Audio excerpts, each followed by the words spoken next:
বর্তমানে আমাদের দেশের পরিস্থিতি এমন একটা পর্যায়ে চলে গেছে যে কোনো ফ্যামিলি পাওয়া যাবে না যেখানে কেউ জ্বরে আক্রান্ত হচ্ছে না। ইভেন এমন পর্যায়ে চলে গেছে যে ফ্যামিলির একজন জ্বরে আক্রান্ত হচ্ছে এবং আস্তে আস্তে জ্বর সবার মধ্যে ছড়াই পড়তেছে। আবার আলহামদুলিল্লাহ 5-7 দিনের মধ্যেই কিন্তু সুস্থ হয়ে যাচ্ছে।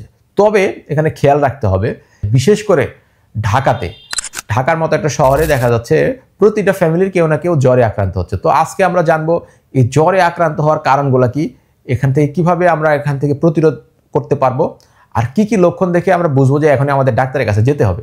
আজকের আলোচনার যে টপিকস, এর বেশিরভাগ তথ্য নেওয়া হচ্ছে আমাদের ডিজি হেলথের ওয়েবসাইট থেকে, WHO ওয়েবসাইট থেকে, এছাড়াও 15 থেকে 20টা জার্নালের জিস্ট বা সারাংশ করে তথ্যগুলো বলা হচ্ছে।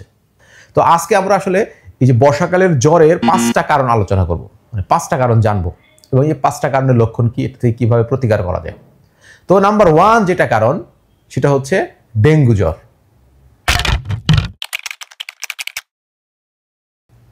ডেঙ্গু আসলে একটা ভাইরাসের নাম এবং এই ভাইরাসটা কিন্তু ছড়ায় এডিস মশকি দ্বারা।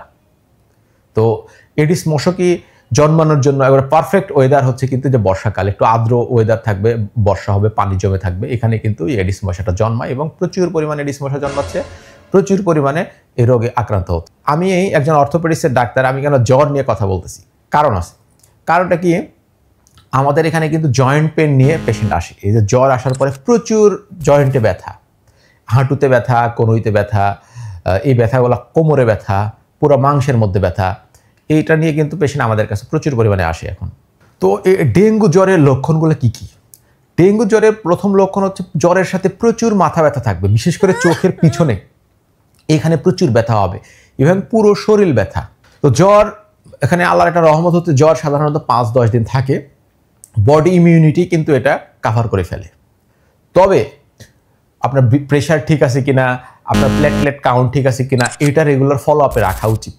কারণ সচরাচর বেশিরভাগ ক্ষেত্রেই 5 থেকে 10 দিনের মধ্যে পেশেন্ট রিকভার করে ফেলে, সুস্থ হয়ে যায়। কিন্তু এখান থেকে কিন্তু মারাত্মক সমস্যা হয়, যেটা হচ্ছে ডেঙ্গু শক সিনড্রোম। প্রেশার কমে যাবে, বডি ফ্লুইড কমে যাবে, এখান থেকে কিন্তু ডেঙ্গু শকে চলে যেতে পারে। এই জন্য ডেঙ্গু জ্বর নিয়ে কিন্তু সতর্ক থাকতে হবে।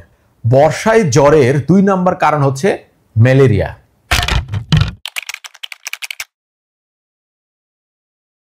তো ম্যালেরিয়ার জ্বর সর্দি কাশি থাকবে ম্যালেরিয়াতে, কিন্তু ম্যালেরিয়াতে যে জিনিসটা সবচেয়ে খেয়াল রাখতে হবে, যেখানে কিন্তু কাঁপুনি দিয়ে জ্বর আসে, মানে চিলস অ্যান্ড রাইগর আমরা যেটা বলি, যে শরীর প্রচুর কাঁপাইতেছে এবং হঠাৎ জ্বরের মাত্রা এত বেড়ে যায় যে অসহ্য হয়ে যায়। তারপর আবার একটা পিরিয়ড থাকে যেখানে কোনো জ্বর নাই, খুব আরাম, আর সাথে সাথে পুরো শরীর ব্যথা, মাথা ব্যথা, বমি ভাব, এটা তো থাকবেই। তবে সবচেয়ে গুরুত্বপূর্ণ যেটা খেয়াল রাখতে হবে, যে ম্যালেরিয়াতে আক্রান্ত হওয়ার পরে কেউ যদি অজ্ঞান হয়ে যায়, কারো যদি খিঁচুনি বা সিজার হয়, তাহলে কিন্তু অবস্থা খারাপ। কারণ সেরেব্রাল ম্যালেরিয়া হলে কিন্তু একবারে পেশেন্ট মারা পর্যন্ত যেতে পারে।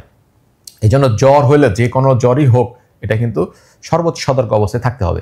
বর্ষায় জ্বরের 3 নম্বর যে কারণ সেটা হলো চিকনগুনিয়া। চিকনগুনিয়াতেও জ্বরের লক্ষণ জ্বর, সর্দি কাশি, মাংসে ব্যথা, জয়েন্টে ব্যথা, এবং এক্ষেত্রে কি হয়, জয়েন্ট ফুলে যেতে পারে এবং ত্বকে কিন্তু স্কিনে র্যাশ হয়, ছোট ছোট ফুসকুড়ির মতো কিন্তু উঠতে পারে চিকনগুনিয়ার ক্ষেত্রে। তবে চিকনগুনিয়া রোগের ক্ষেত্রেও সবচেয়ে সাবধানের যেটা জিনিস, সেটা হচ্ছে খিঁচুনি যেন না হয়, মানে ব্রেনের যেটা মেনিনজাইটিস যদি এটা এফেক্ট করে, তাহলে কিন্তু খিঁচুনি হওয়া শুরু হবে। আবার চিকনগুনিয়াতে কিন্তু মায়োকার্ডাইটিস, মানে হার্টের মাংসতেও কিন্তু এফেক্টেড হতে পারে, সেক্ষেত্রে কিন্তু হার্ট ফেলার হয়ে পেশেন্ট মারা যেতে পারে। বর্ষায় জ্বরের 4 নম্বর কারণ হলো টাইফয়েড ফিভার।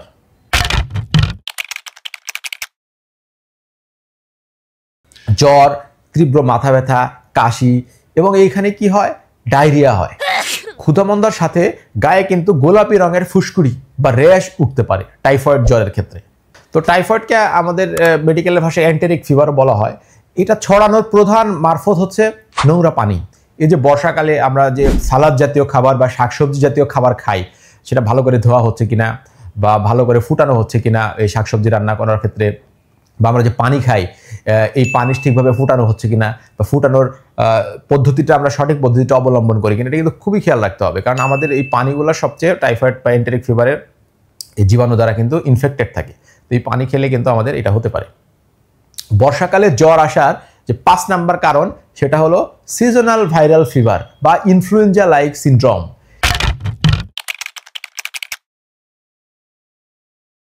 এটা আসলে একটা কোনো ভাইরাস দ্বারা এটা আক্রান্ত হচ্ছে না। যখন মাল্টিপল ভাইরাসের কারণে কারো জ্বর আসে তখন আমরা এটাকে বলতেছি ইনফ্লুয়েঞ্জা লাইক সিনড্রোম। ভাইরাসগুলো কি কি?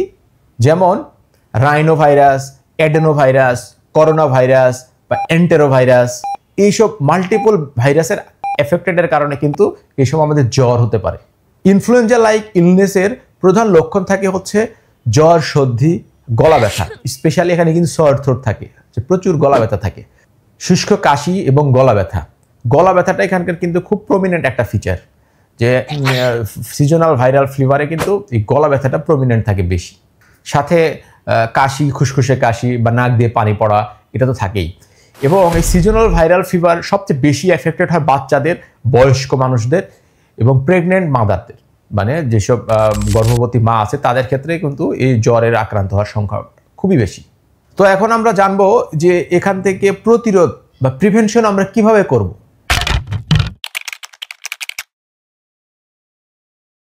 প্রথম কথা হচ্ছে মশা থেকে দূরে থাকতে হবে। এটা আপনি মশারি টাঙায় পারেন, কয়েল জ্বালায় বলেন, অ্যারোসল দিয়ে বলেন, বা মশা উৎপাদনের যে জায়গাগুলো মানে আশেপাশে ঝোপঝাড় পরিষ্কার রাখা বা পানি জমতে না দেওয়া এবং সব সময় পানির একটা ফ্লো ক্রিয়েট করে রাখা। যেভাবে হোক মশা থেকে বা মশার কামড় থেকে আমাদের দূরে থাকতে হবে। নাম্বার 2 যেটা আমরা করব, যে পরিষ্কার পরিচ্ছন্ন থাকবো এবং হাইজিন মেনটেন করব। আমাদের হ্যান্ড ওয়াশ থেকে শুরু করে আমাদের গোসল করা, পরিষ্কার পানিতে গোসল করা এবং বিশুদ্ধ পানি পান করা, এটা খুবই গুরুত্বপূর্ণ। বিশুদ্ধ পানি পান করা, খাবার আগে হাত পরিষ্কার রাখা, আমাদের খাবারের যে পাত্র বাসন কোসন এটা সঠিকভাবে ধোয়া, মানে আলটিমেটলি আমাদের ফুড সেফটি মেনটেন করতে হবে। আরেকটা জিনিস, যে আমরা যে সালাদগুলো খাচ্ছি বা শাকসবজি যেটা অল্প সিদ্ধতে রান্না করা হচ্ছে, এগুলো খেয়াল রাখতে হবে যেন সঠিকভাবে ধোয়া হয়। আর এটা হচ্ছে ভ্যাকসিন, যেমন টাইফয়েড, ইনফ্লুয়েঞ্জা সহ বেশ কিছু রোগের কিন্তু প্রিভেন্টিভ ভ্যাকসিন নেওয়া যায়। তো বাচ্চাদের ক্ষেত্রে এই ভ্যাকসিনগুলো নিলে শরীরের রোগ প্রতিরোধ ক্ষমতা বাড়বে আর রোগ থেকে দূরে থাকা যাবে। আর সর্বশেষ যেটা, আপনার শরীরের রোগ প্রতিরোধ ক্ষমতা বাড়াইতে হবে, যেমন সঠিক লাইফস্টাইল, খাদ্য অভ্যাস, ব্যায়াম, রোদে থাকা, এই জিনিসগুলো দিয়ে আপনার শরীরের বডি ইমিউনিটি, রোগ প্রতিরোধ ক্ষমতা যদি বাড়ান, তাহলে বেশিরভাগ ভাইরাল ফিভারগুলো কিন্তু বডি ইমিউনিটি দ্বারা এটা ধ্বংস করা সম্ভব এবং আস্তে আস্তে এটা ঠিক হয়ে যায়। আরেকটা হচ্ছে এই জ্বরকালীন সময়ে আমাদের পর্যাপ্ত রেস্ট নিতে হবে। এই রেস্টটা কিন্তু আমাদের চিকিৎসার একটা অংশ, যেমন ওষুধপত্র খাবে, রেস্টে থাকবে আর বডি ইমিউনিটি বাড়ানোর জন্য পদ্ধতিগুলো মেনে চলবে। তো ধন্যবাদ, আজকে এই পর্যন্তই। আশা করি এই ভিডিও থেকে আপনি কিছুটা উপকৃত হবেন আর এটা শেয়ার করবেন আপনার শুভাকাঙ্ক্ষীদের জানানোর জন্য, যেন একজন হলেও এখান থেকে উপকৃত হয়। আল্লাহ হাফেজ।